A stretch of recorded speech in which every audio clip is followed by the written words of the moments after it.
Welcome to in front of me HUAWEI NOVA 9EC, and I'll show you how to find and manage sound settings on this device. So first you should go into the settings application and then tap on the sounds and vibration. Here you can see that we can change the sound, vibration and silent mode just by this way. Here we can change the ringtone theme if you want, just by this way.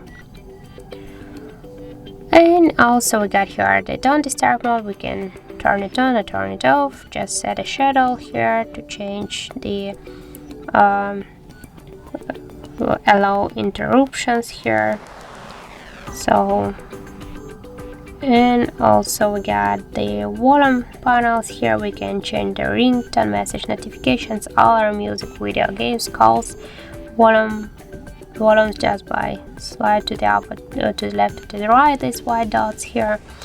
Also we get here the volume button control function. By using our volume buttons we can change the media or ringtone messages and notifications.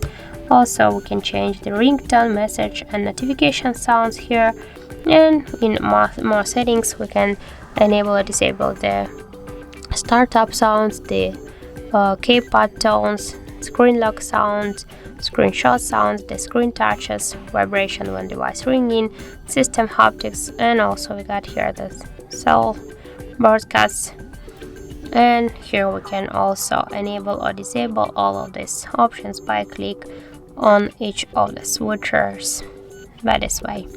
So that's it, that's how it looks. Thank you for watching, and if you find this video helpful, don't forget to leave a like, comment and to subscribe our channel.